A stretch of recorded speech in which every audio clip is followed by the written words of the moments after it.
The Concours d'Elegance Killing. Good evening, dear listeners. I'm Stephen, and welcome to Cozy Mysteries, where we unravel the most perplexing crimes alongside the greatest detective mind of our age. Tonight, we journey to the verdant grounds of Goodwood, where elegance masks malice, and vintage beauty conceals modern murder. Chapter 1. The Gentleman's Gathering.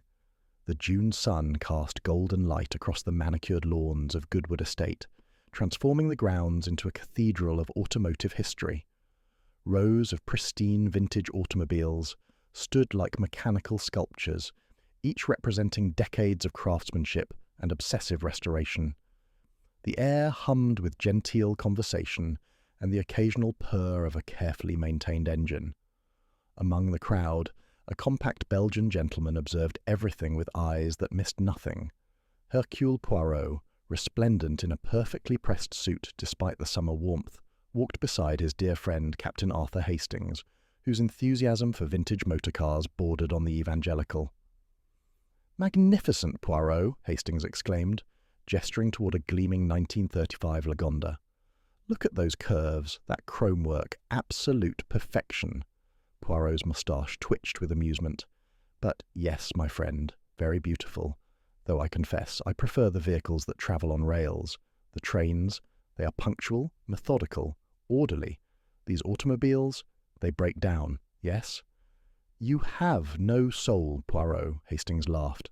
"These aren't mere machines, they're works of art. Each one tells a story of its era."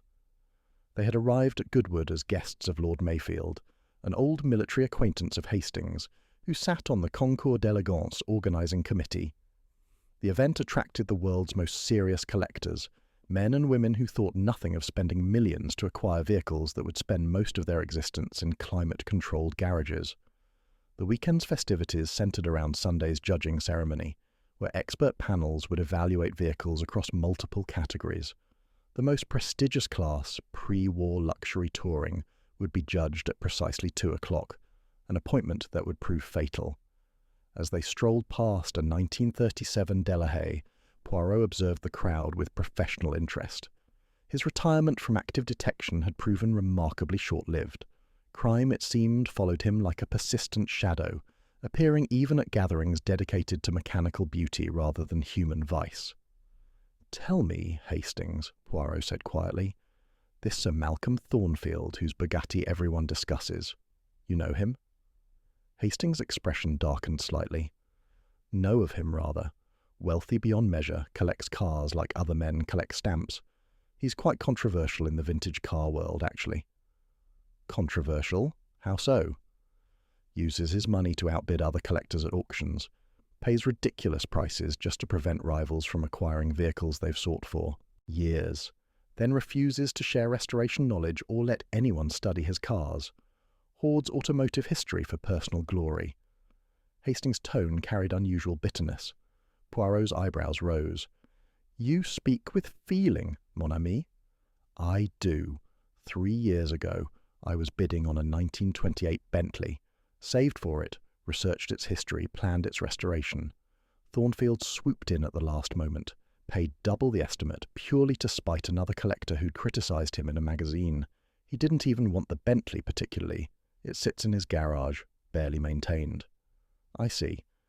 And this behaviour? It creates enemies?" "Legions of them," Hastings confirmed. "But that's how wealth works in this world, Poirot. Money talks, ethics walk." They continued their stroll, unaware that within 24 hours the elegant lawns of Goodwood would become the scene of a murder so precisely executed that only Hercule Poirot's legendary methodology could unravel its deadly mechanism. The stage was set, the players assembled, and somewhere among the gleaming chrome and polished wood, murder waited with the patience of a well-tuned engine. Chapter 2. The Atlantic's Arrival. Saturday evening brought a garden party on the Goodwood terrace, where collectors mingled beneath strings of lights, while white-jacketed waiters circulated with champagne. The conversation centred obsessively on Sir Malcolm Thornfield's crown jewel, his 1938 Bugatti Type 57SC Atlantic, one of only 4 ever manufactured. Poirot stood near the terrace balustrade, observing the gathering with the detachment of a naturalist studying rare specimens. Hastings had been absorbed into a heated discussion about carburetor restoration, leaving the Belgian detective to his own devices, a situation that suited Poirot perfectly. Observation without distraction often revealed truths that direct questioning could not. Quite a spectacle, isn't it? A voice beside him belonged to a tall, greying man with oil-stained hands that even formal attire couldn't entirely conceal. Thomas Wright, head mechanic for the technical inspection team. Hercule Poirot, at your service.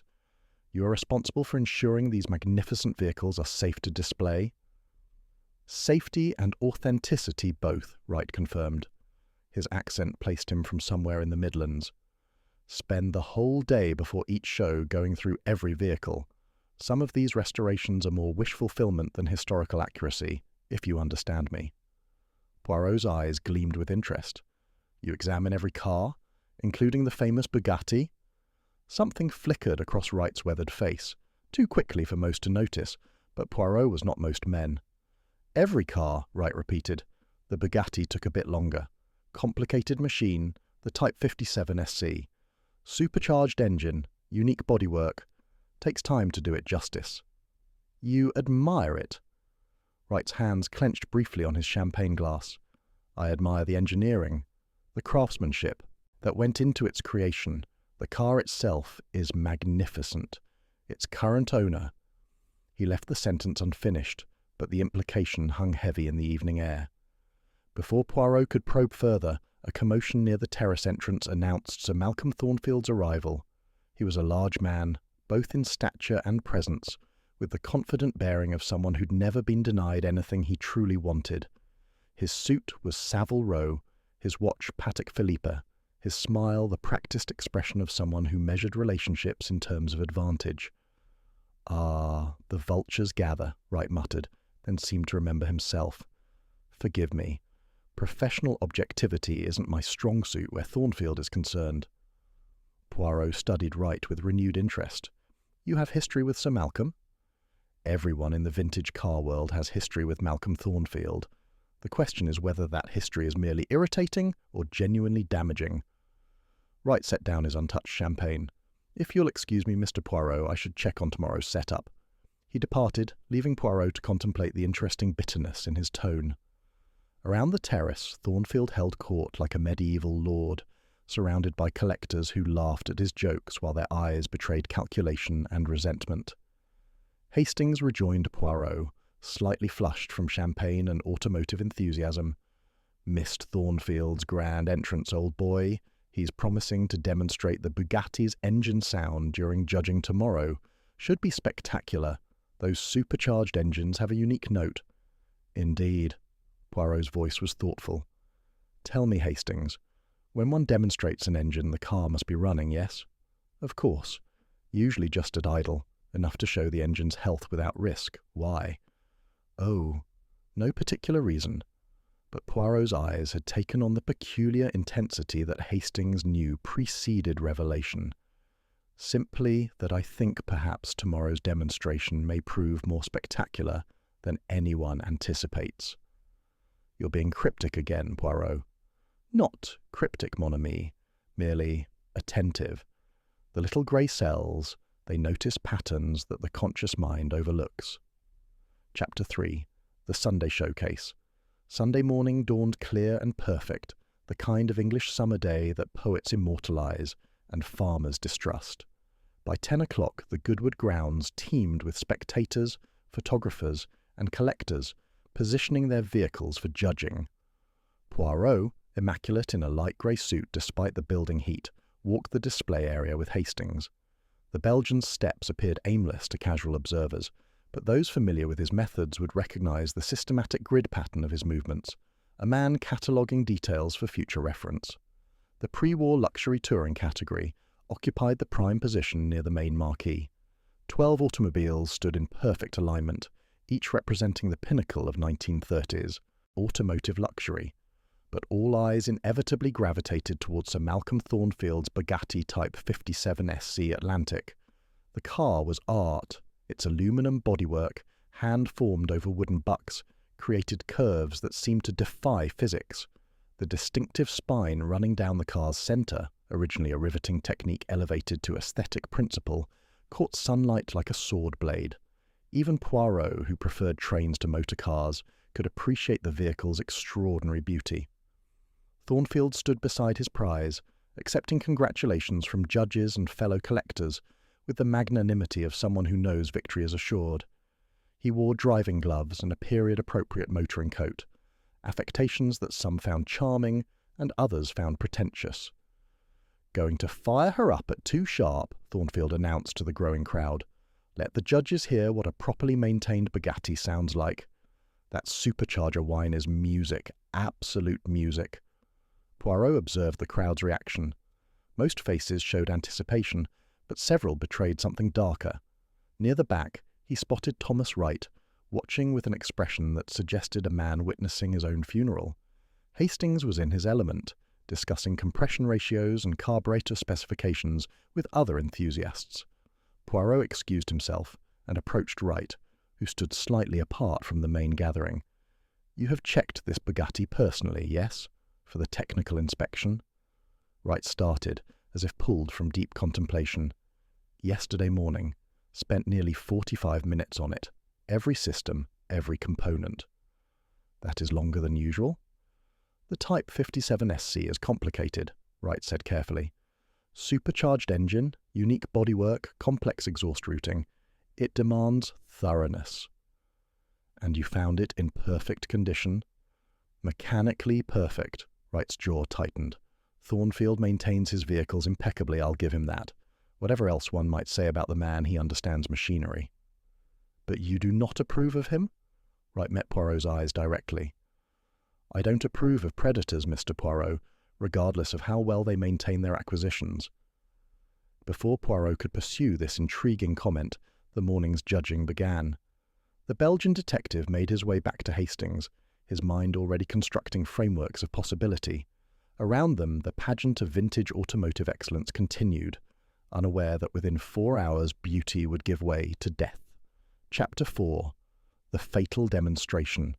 The pre-war luxury touring judging commenced at precisely 2 o'clock, with Sir Malcolm Thornfield's Bugatti scheduled last, the position of honour reserved for the category's anticipated winner.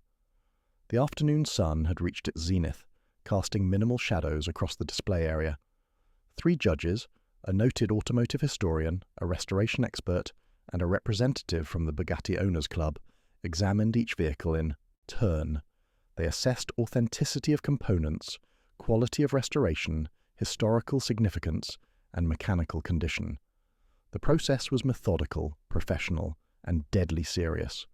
Poirot positioned himself with clear sightlines to Thornfield's Bugatti, despite Hastings' protests about getting a proper view. The Belgian detective's interest lay not in automotive beauty, but in human behaviour, specifically in observing who watched Thornfield and how they watched him. Thomas Wright stood at the perimeter, ostensibly supervising mechanical safety but actually staring at the Bugatti, with an expression Poirot found increasingly significant. Near Wright, 3 collectors who Hastings had identified as having been outbid by Thornfield at recent auctions maintained careful neutrality of expression, the studied blankness of people concealing strong emotion. By 10 minutes to 2, the judges had finished examining the penultimate entry and approached Thornfield's Atlantic. The crowd pressed closer, anticipating the demonstration Thornfield had promised. "Gentlemen," Thornfield addressed the judges with practiced showmanship, "the Type 57 SC Atlantic represents the absolute pinnacle of pre-war automotive engineering. What you see before you is not merely a car, but a rolling sculpture, a functional work of art. With your permission, I'll start the engine so you can appreciate its mechanical symphony." The lead judge nodded. "Brief demonstration only, Sir Malcolm. Engine sound and immediate responsiveness." Thornfield settled into the driver's seat with the careful movements of someone handling precious antiquity. The Bugatti's interior was cramped, the dramatic bodywork prioritized aesthetics over spaciousness, and Thornfield filled it completely. He adjusted his driving gloves, checked the instruments with theatrical precision, and engaged the starter. The supercharged straight-8 engine caught immediately, settling into a smooth idle that indeed sounded like mechanical music, a deep burble underlaid with the distinctive whine of forced induction. Poirot's eyes narrowed. He began counting quietly. Un, deux, trois. The crowd murmured appreciation. Judges leaned closer to hear the engine's note. Thornfield smiled triumphantly, one hand on the steering wheel, the other gesturing toward the engine bay as he spoke, though his words were lost in the mechanical symphony. 58, 59, 60. At precisely 90 seconds, Thornfield's expression changed. His triumphant smile faltered. His gesturing hand moved to his chest. The colour drained from his face with shocking rapidity. 75. Thornfield slumped forward against the steering wheel. The horn, activated by his weight, began blaring, a discordant note that shattered the afternoon's elegance. Hastings rushed forward with several others. Poirot remained motionless, still counting, still observing. Wright stood frozen, his face a mask of something, between horror and satisfaction. "Get him out," someone shouted. "Medical emergency." They pulled Thornfield from the Bugatti's cockpit, laying him on the grass. A doctor from the crowd pushed through, checking for pulse, beginning resuscitation attempts. Poirot finally moved, but not toward the fallen collector. Instead, he approached the Bugatti itself, his nose wrinkling. He leaned toward the open driver's door, inhaling carefully, then stepped back with an expression of grim certainty. "Hastings," he called quietly, "come here if you please." His friend, torn between the drama of the medical emergency and Poirot's summons, reluctantly joined him. "Smell the interior," Poirot instructed. "Tell me what you detect." Hastings leaned into the cockpit and immediately recoiled. Good God, exhaust fumes, strong concentration. Précisément.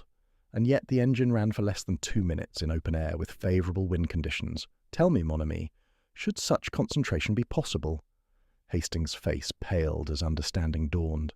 No, absolutely not, unless, Poirot prompted, unless the exhaust system has been deliberately modified to pump concentrated carbon monoxide into the driver's compartment. Hastings stared at his friend in horror. Poirot, this isn't mechanical failure. This is murder. Mais oui, and a murder most precise, most calculated. Someone has transformed this beautiful vehicle into a chamber of death. Poirot's expression was severe. The question now becomes, who possessed both the technical knowledge and the opportunity to accomplish such sophisticated sabotage? And more importantly, mon ami, why? Chapter 5. The Poisoned Engine. Sir Malcolm Thornfield was pronounced dead at 2:47 p.m. The cause appeared obvious, carbon monoxide poisoning from his own vehicle's exhaust. The initial consensus among event organisers favoured calling it a tragic accident, perhaps a crack in the exhaust manifold, an unfortunate convergence of mechanical failure and poor ventilation within the cramped cockpit. Poirot disagreed. He stood beside the Bugatti, which had been cordoned off pending official investigation, and addressed Lord Mayfield and the hastily assembled event committee with characteristic precision. "Gentlemen, I must inform you that what has occurred here is not accident, but murder, most deliberate. The carbon monoxide concentration within this vehicle's interior far exceeds what normal exhaust could produce in 90 seconds of engine operation. Someone has modified the exhaust system specifically to create lethal conditions." Lord Mayfield, his face pale, gestured toward the pristine bodywork. "But Poirot, the car passed technical inspection yesterday. Surely any modification would have been detected." "Ah, but that is exactly the point, n'est-ce pas?" Poirot's eyes gleamed. "The modification must have been both invisible to casual inspection and simple to activate. It would require someone with intimate knowledge of vintage car exhaust systems, someone who could make the modification appear seamless." Thomas Wright, summoned as head of technical inspection, stood rigidly beside the committee. "Are you suggesting that my inspection was inadequate, Mr. Poirot?" "I suggest nothing. I observe facts. You examined this vehicle yesterday for 43 minutes. Your own logs confirm this. You have the technical expertise to understand exhaust routing, and you had the opportunity." Poirot paused delicately. "Of course, opportunity is not evidence of guilt, merely of possibility." Wright's hands clenched. "I inspected that car thoroughly. Every system was functioning normally when I cleared it for display." "Functioning normally, or modified to appear normal?" Poirot moved closer to the Bugatti. "With your permission, I should like to examine the exhaust system. Captain Hastings, you will assist me, yes?" Hastings, despite his horror at the crime, couldn't suppress his enthusiasm for automotive investigation. Together they spent 20 minutes examining the Bugatti's underbody, while Poirot asked technical questions and Hastings provided expertise. Finally, Poirot emerged from beneath the vehicle, brushing dust from his immaculate trousers with visible distaste. His expression was grim. "Voila! I have found it. Someone has installed a bypass valve in the exhaust manifold, hidden behind the supercharger housing, where casual inspection would not detect it. When activated, this valve redirects exhaust flow through a concealed pipe that vents directly into the cockpit through what appears to be a standard body panel gap. Most ingenious. Most deadly." "But how would it be activated?" Lord Mayfield asked. "Ah, that is the truly clever part. The valve is controlled by the throttle linkage. When the engine reaches idle speed, the valve automatically opens. Above idle, it closes. Therefore, during any moving demonstration or performance driving, the system functions normally. But when the engine idles, as Sir Malcolm was doing for the judges, the cockpit becomes a gas chamber." Hastings wiped his hands on a cloth provided by one of the mechanics. "This isn't amateur work, Poirot. Whoever installed this understood vintage car engineering at a professional level. The fabrication, the concealment, the automatic activation, it's brilliant. Diabolical, but brilliant. Précisément, we seek not a passionate amateur but a skilled professional, someone who works with vintage vehicles daily, someone who had access to this specific Bugatti for an extended period." Poirot turned his penetrating gaze on Thomas Wright. "Someone, perhaps, who conducted the technical inspection." Wright met his eyes steadily. "I had opportunity, Mr. Poirot, I won't deny that. Every mechanic on my team had opportunity. We all work these vehicles during inspection. But motive? I've never met Sir Malcolm beyond professional interaction at shows." "Never?" Poirot's tone suggested. "Doubt. You had no personal history with the deceased? No previous relationship beyond these Concours events?" "None," Wright said flatly. But Hastings, watching closely, saw something flicker behind the mechanic's eyes, a shadow of some suppressed emotion. Poirot allowed a small smile to play across his lips. "I see. Then our investigation must expand, n'est-ce pas? We shall interview everyone who had access to this vehicle, everyone who bore grudges against Sir Malcolm, everyone whose technical knowledge might suffice for such sophisticated sabotage." He gestured toward the crowd, which had grown rather than dispersed. "And I think, mes amis, we shall find that Sir Malcolm Thornfield made many enemies in his years of collecting. The question is, which enemy possessed the skills to transform resentment into murder? Chapter 6. The Web of Grievances. The investigation moved to Goodwood's administration building, where Poirot established himself in a borrowed office and began the methodical interrogation that was his signature approach. Hastings served as his assistant, taking notes and providing automotive technical expertise when needed. Their first interview was with Geoffrey Marston, a collector who had been outbid by Thornfield on 3 separate occasions. Marston was a thin, nervous man whose wealth came from textiles rather than inheritance. "I won't pretend I liked Malcolm," Marston admitted, perched on the edge of his chair. "He had a talent for finding out what car you were after and then outbidding you purely for sport. Last year, I'd spent months negotiating for a 1936 Auburn Speedster. Owner was a friend. We'd agreed on a fair price. Malcolm got wind of it somehow, swooped in and offered double. Cash, immediate sale, destroyed a friendship and denied me a car I'd coveted for years." "You must have been very angry," Poirot observed mildly. "Furious, but furious enough to kill him? Mr. Poirot, I'm a collector, not a murderer. Besides, I wouldn't know the first thing about rigging exhaust systems.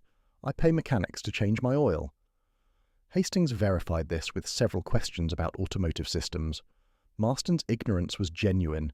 He couldn't explain basic carburetor function, let alone engineer sophisticated exhaust modification. The next interview proved more interesting. Eleanor Blackwood, one of the few female collectors in the vintage car world, entered with the bearing of someone accustomed to fighting for recognition in male-dominated spaces. Malcolm Thornfield was a parasite, she stated flatly. He collected cars like trophies, never sharing knowledge, never contributing to the community. I spent 5 years researching restoration techniques for 1930s Delahaye bodywork, original factory documents, interviews with retired craftsmen, metallurgical analysis of period materials. When I asked to examine his 1937 Delahaye to verify my findings, he refused, said he didn't want amateurs touching his vehicles. "You are not amateur," Poirot observed. "Your book on pre-war French coachwork is considered definitive, no?" Blackwood's expression softened slightly. "You've read it?" "I've made it my business to understand the world in which this crime occurred. Your technical knowledge is formidable, mademoiselle. Tell me, would you be capable of modifying a Bugatti's exhaust system to create the conditions that killed Sir Malcolm?" "Theoretically?" "Yes. I understand vintage car engineering at that level." "Practically? I was in London until yesterday evening. I arrived at Goodwood at 7 p.m., attended the garden party briefly, and returned to my hotel. I never went near the display area before this morning's judging." She met Poirot's gaze directly. "You'll find my absence easily verified." And indeed, hotel records and garden party attendance confirmed her timeline. Eleanor Blackwood had opportunity to resent Thornfield, but not to murder him. The interviews continued through the afternoon. Poirot spoke with 2 more collectors who'd been outbid by Thornfield, a restoration specialist who'd been denied access to study Thornfield's vehicles, and a museum curator who claimed Thornfield's collection included a stolen Bentley from a museum theft years prior. Each interview revealed mounting resentment toward the deceased, but none provided clear evidence of technical capability combined with opportunity. The modification required expertise, access, and time, a combination pointing increasingly toward the technical inspection team. By 6 o'clock, Poirot had assembled the team's 5 mechanics in the conference room. Thomas Wright sat among them, his weathered face carefully neutral. "Gentlemen," Poirot began, "one of you has committed murder most ingenious. The modification to Sir Malcolm's Bugatti required professional skill and extended access, conditions met only during yesterday's technical inspection. I know that you collectively examined every vehicle. I know that Monsieur Wright spent 43 minutes on the Bugatti specifically. What I do not yet know is which of you conceived and executed this deadly plan." The mechanics exchanged glances. One of them, a younger man named Peters, spoke up. "We worked in pairs during inspection. Tom was with Harrison when he checked the Bugatti." "Ah?" Poirot's eyebrows rose. "Then, Monsieur Harrison, you can verify that the exhaust system was unmodified when you examined it?" Harrison, a bulky man nearing retirement, nodded slowly. "It was clean. No modifications, no bypass valves. Standard Type 57SC exhaust routing." "And you would have noticed such modification?" "Absolutely. I've been working vintage Bugattis for 30 years. You can't hide that kind of work from someone who knows the systems." Poirot fell silent, his fingers steepled beneath his chin. The little grey cells were working, processing information, constructing and discarding theories. Finally he spoke. "Then we face an impossibility, mes amis. The exhaust was unmodified during inspection yesterday, yet it contained lethal modifications today. When, then, was the modification made?" Chapter 7. The Midnight Modification. Poirot's question hung in the air, unanswered and troubling. The mechanics shifted uncomfortably, each aware that suspicion had settled upon their profession if not their individual persons. Thomas Wright finally broke the silence. "There's one period when the vehicles are unsupervised, Mr. Poirot. After inspection completes at 6 p.m. yesterday until security begins morning patrols at 6 a.m. today. 12 hours when someone with access credentials could enter the display area undetected. And who possesses such credentials? All event staff, technical team, organising committee, perhaps 40 people total. The display area is locked but not actively monitored during night hours. We've never had security concerns at Goodwood. These are collectors, not criminals." "Until today," Poirot observed dryly. "So our murderer need not have accomplished the modification during official inspection. He, or she, could have returned after dark, worked in privacy, and departed before morning security arrived. This expands our suspect pool considerably." Hastings looked troubled. "But Poirot, that means anyone with technical knowledge and event credentials could have done it. We're back to square one." "Non, mon ami. We are not back, but forward. Consider what we now know. First, the modification required professional expertise, in vintage car exhaust systems. Second, the killer needed access credentials to enter the display area at night. Third, the killer required detailed knowledge of the Bugatti's exhaust routing, information obtained either from extensive experience with Type 57SC vehicles or from examination during official inspection. That still points to the technical team, Wright said quietly. It points to those with expertise, but expertise comes from many sources. Poirot rose and began pacing, his hands clasped behind his back. Let us approach this differently. Let us consider not capability but motive. Who had reason not merely to dislike Sir Malcolm but to hate him with such intensity that they would plan and execute this elaborate murder? He turned to Wright. Monsieur, you have been most helpful, but I think you have not been entirely honest. Your demeanour towards Sir Malcolm suggests more than professional disapproval. There is personal animus in your eyes when his name is spoken. What is the history between you? Wright's carefully maintained composure cracked. His hands trembled slightly before he clenched them into fists. When he spoke, his voice carried 20 years of suppressed pain. I owned that Bugatti once, the Type 57SC Atlantic that killed Malcolm today. It was mine. I bought it in 1985, spent 3 years restoring it to perfection. It was my masterpiece, my pride, my... He paused, struggling for control. My daughter became ill. Cancer. The treatment was experimental, expensive, not covered by insurance. I had to sell the Bugatti to pay for it. And Sir Malcolm purchased it? Poirot's voice was gentle now. He knew about Emma's illness. He knew I was desperate. He waited until I had no other options, then made an offer at a fraction of the car's value. Take it, or watch my daughter die without treatment. Wright's face was ashen. I took it. Emma got her treatment. Malcolm got his Atlantic.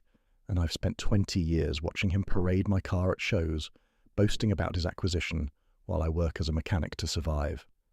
Your daughter? She recovered? Wright's expression answered before his words did. She died 6 months after the treatment. The cancer came back.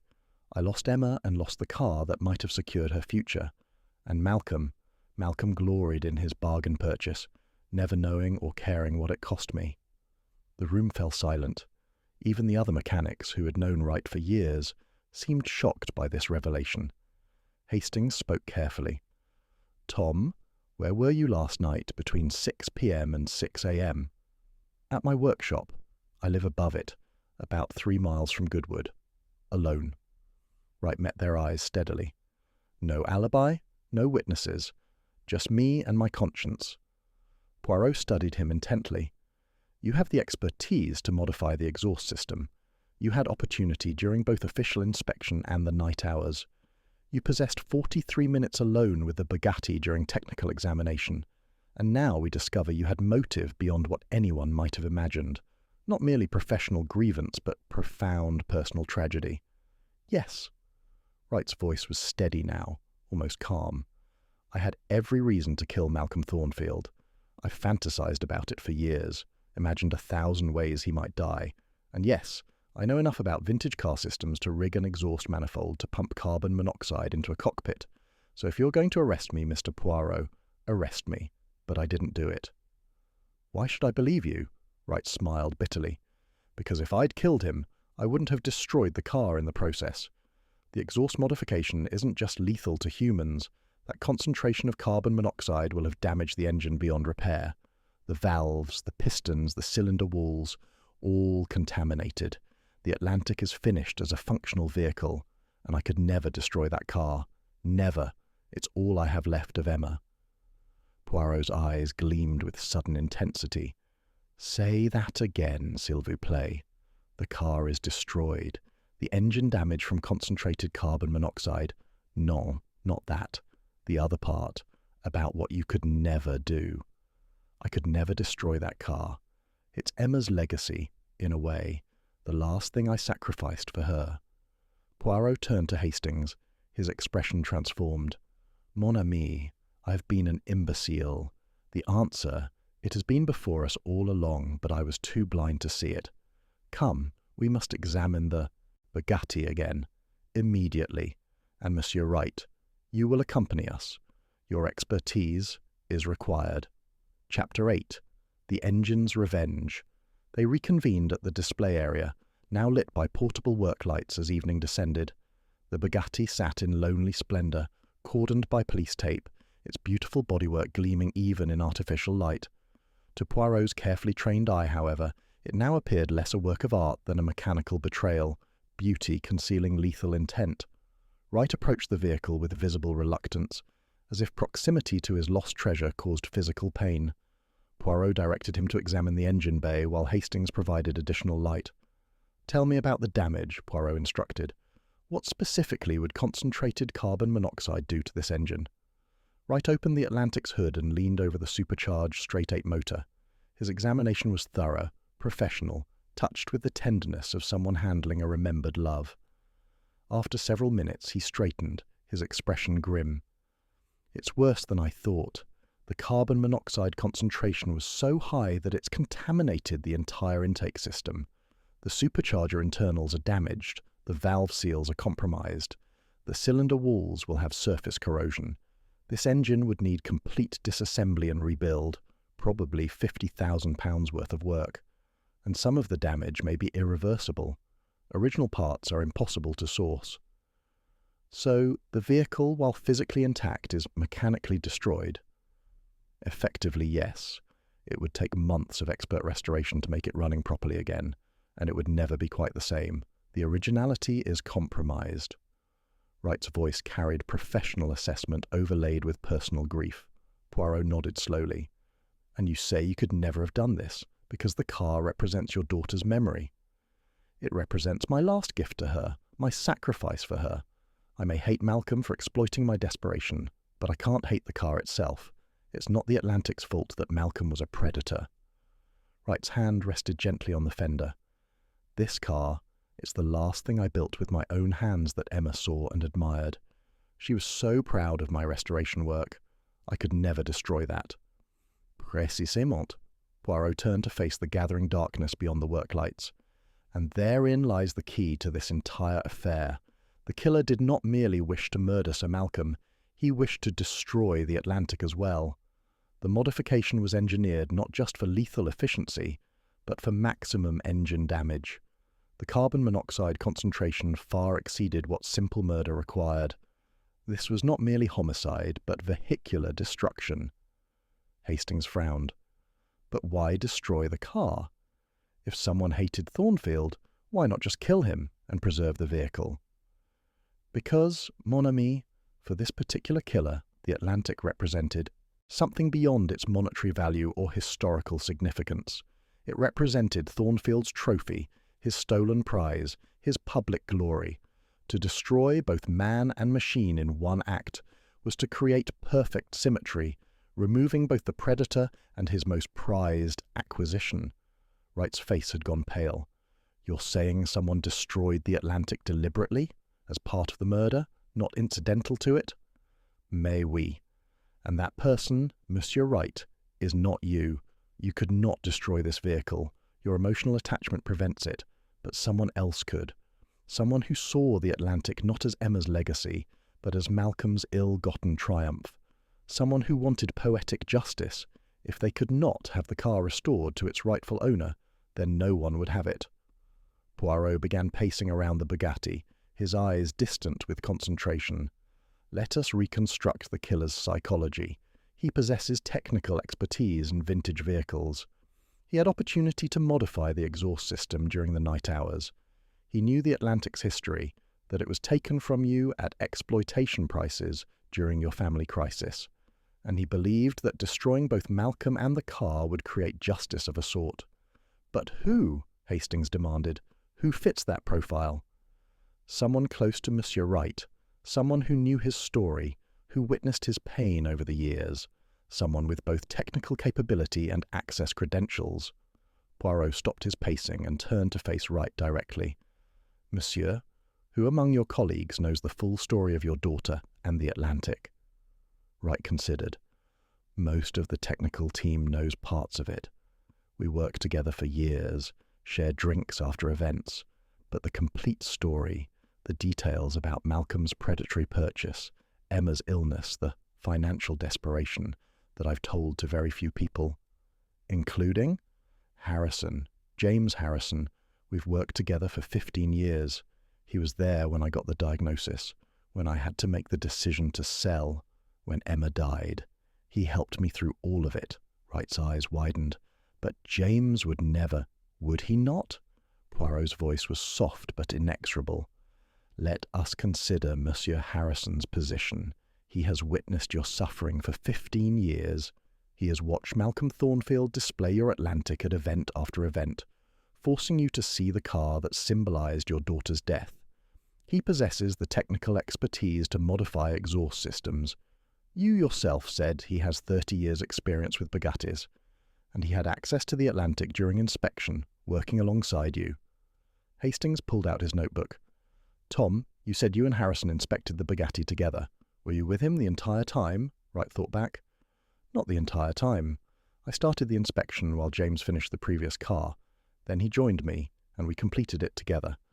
But there were moments when we worked on different aspects. I was underneath checking suspension while he examined the engine bay. Standard procedure when you're working efficiently. How long were you separated? Perhaps 10 minutes, 15 at most. Poirot nodded. Time enough to install a bypass valve in the exhaust manifold if one had prepared the components in advance. The actual installation would take mere minutes for an expert. The concealment, the routing, the connection to the throttle linkage, all could be accomplished quickly by someone who had planned meticulously. But the valve would have been visible when I returned, Wright protested. I inspected that exhaust system myself. Did you? Or did you trust Monsieur Harrison's expertise? He has 30 years' experience, oui? When he tells you the exhaust system is satisfactory, do you doubt him? Wright's face showed dawning horror. I trusted him. We work as a team. If James said the exhaust was clean, I believed him. And, perhaps, Poirot continued gently, he counted on that trust. He installed the modification while you worked underneath. When you emerged, he assured you all was well.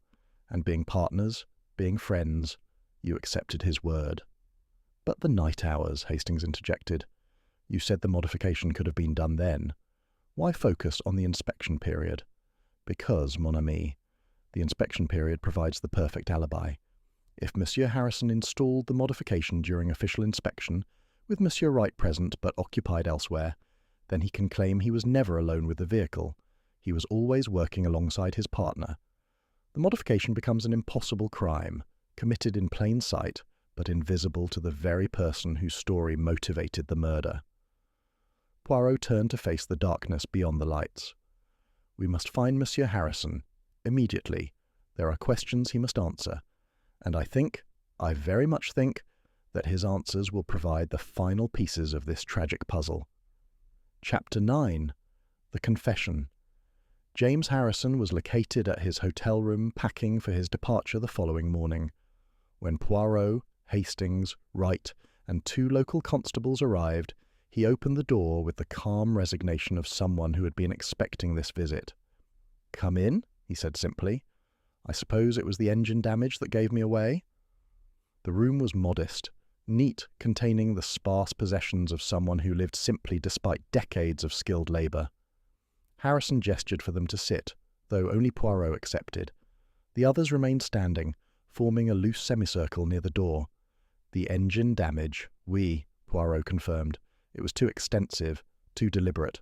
Murder might require concentrated carbon monoxide, but not at levels that would destroy the vehicle itself. That spoke of dual purpose, removing both Malcolm Thornfield and his trophy simultaneously. Harrison nodded slowly.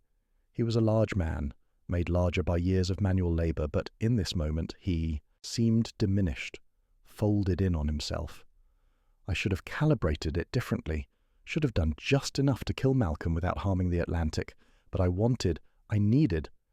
You needed the car destroyed, Poirot finished, because if Malcolm died but the Atlantic survived, it would pass to his estate, eventually to another collector, and you could not bear that thought. You wanted the car finished, removed from the collecting world forever, so that Thomas would not have to see it again.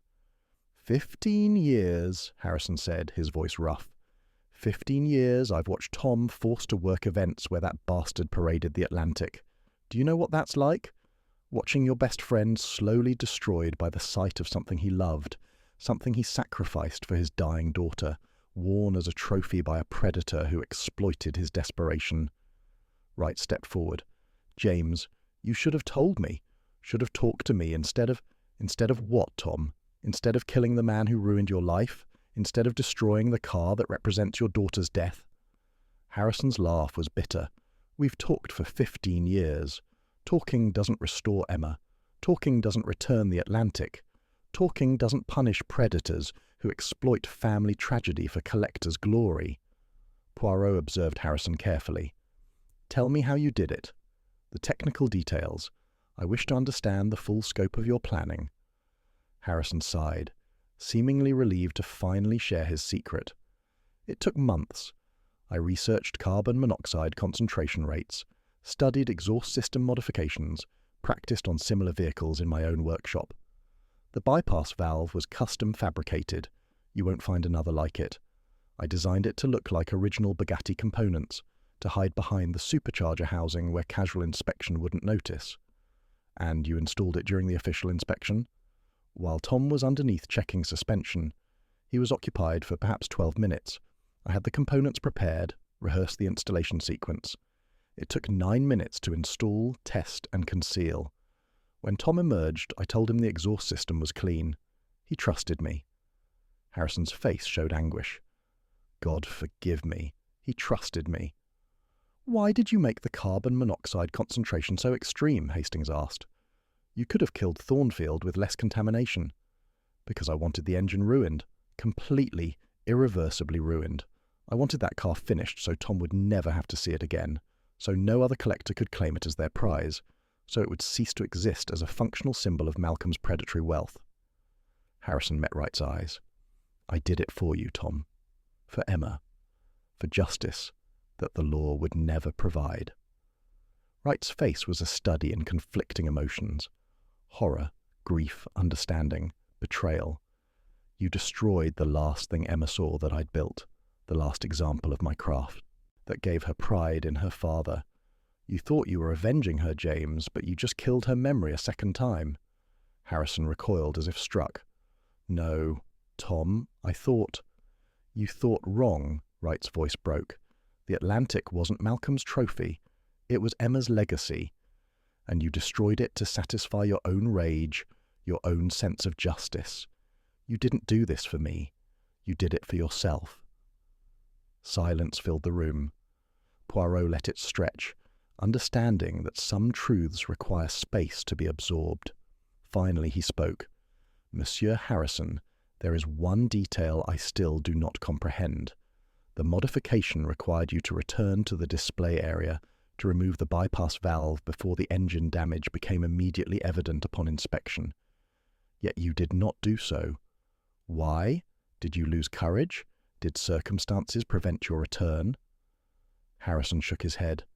"I never intended to remove it. Once Malcolm was dead, the car was meant to be evidence to be examined. I wanted the modification found. I wanted people to understand the precision, the planning, the expertise required. I wanted the vintage car world to know that Malcolm Thornfield's death was not accident, but execution. Punishment for predatory collecting practices that the community had enabled through silence. So, you deliberately created a murder that would be discovered as murder? I created justice that looked like mechanical failure initially, then revealed itself as calculated retribution. Let Malcolm's death serve as warning to other collectors who exploit desperate sellers, who hoard automotive history for personal glory, who treat vintage cars as trophies rather than cultural heritage." Poirot stood, his expression grave. "You speak of justice, monsieur, but justice requires judgment by society, not vigilante execution.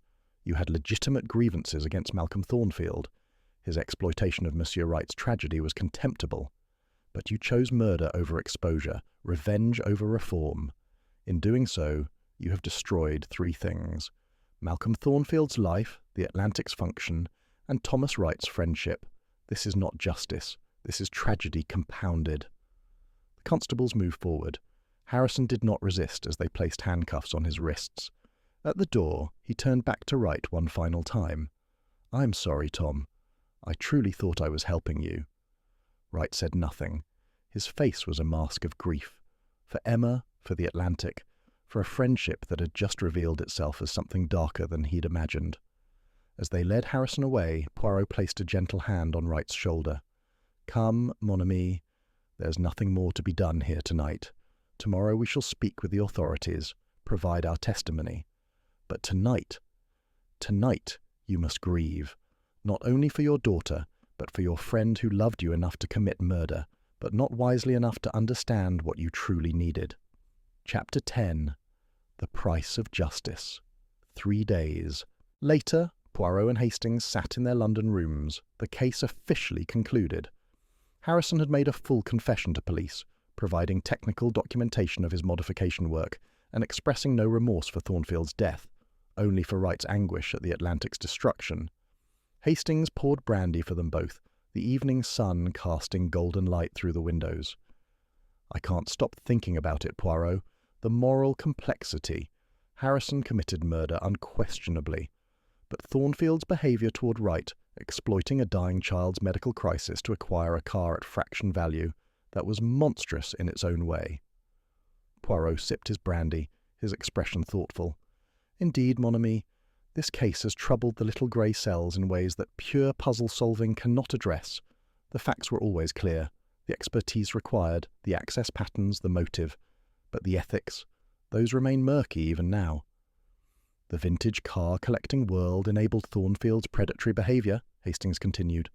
"Everyone knew his methods, his exploitation of desperate sellers. But because he was wealthy, because his collection brought prestige to events, they tolerated him. Does that community bear responsibility?" A profound question, one that the law does not address, but perhaps should. Poirot set down his glass. "Consider, Thornfield attended Goodwood for years. His colleagues knew how he'd acquired the Atlantic, knew Wright's story, yet they welcomed Thornfield's participation, celebrated his vehicles, granted him honours and judging positions. In their silence, in their acceptance, did they not become complicit? But that doesn't justify murder. Non, it does not justify. But perhaps it explains. Harrison saw injustice perpetuated with social approval. He watched his friend suffer while the community rewarded the man who caused that suffering, and he concluded, wrongly but understandably, that since society would not provide justice, he must." Hastings refilled their glasses. "What haunts me most is Wright's reaction. The horror when he realized Harrison had destroyed the Atlantic. He'd spent 15 years accepting that he'd lost the car, but he still treasured it as Emma's legacy.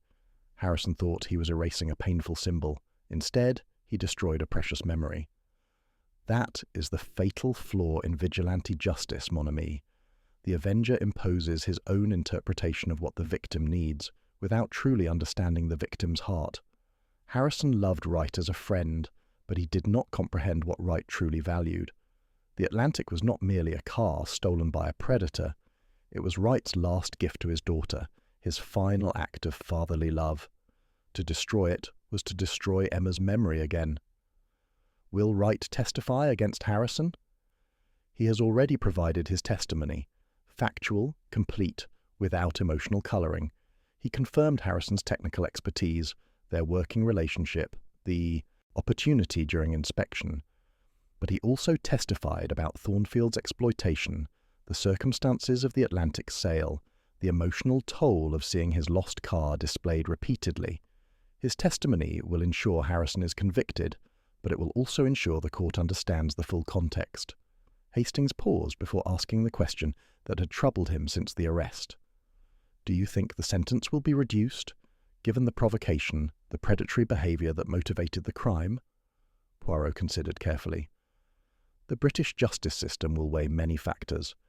Harrison committed premeditated murder with sophisticated planning. That argues for severity. But Thornfield's exploitation of a family medical crisis, his years of psychological torment through public display of the Atlantic, the vintage car community's enabling silence, these may provide mitigating context. I suspect Harrison will receive life imprisonment, but perhaps with possibility of parole after minimum term. The judge must balance punishment for murder against acknowledgement of genuine grievance. And the Atlantic? What becomes of it now? Ah, that is perhaps the case's saddest element. The vehicle sits in police evidence storage, its engine contaminated beyond easy repair, its historical integrity compromised. Eventually it will be released to Thornfield's estate. Whether they choose to fund the extensive restoration required, or whether they sell it as damaged goods to another collector, that remains to be seen. But Thomas Wright will never own it again. That ship has sailed, as you English say. Hastings stared into his brandy. So everyone loses. Thornfield dead, Harrison imprisoned, Wright forever separated from Emma's memory, the Atlantic damaged possibly beyond full restoration. Where's the justice in that? There is no justice, mon ami. That is the fundamental lesson of this affair. There is only consequence. Poirot's voice was unusually sombre. Harrison sought justice through murder and achieved only tragedy. The vintage car community that enabled Thornfield's behaviour must now confront their complicity. Wright must live with knowledge that his suffering inspired murder, and the Atlantic, that beautiful machine, that mechanical work of art, becomes a monument to exploitation, revenge, and loss, rather than automotive excellence. You sound almost defeated, Poirot. Not defeated, merely realistic. The little grey cells can solve puzzles, identify murderers, reconstruct crimes, but they cannot resolve the moral complexities that create such crimes. They cannot determine whether Harrison's 20 years of witnessing his friend's suffering justifies his eventually snapping. They cannot quantify whether Thornfield's predatory collecting practices deserve death as punishment.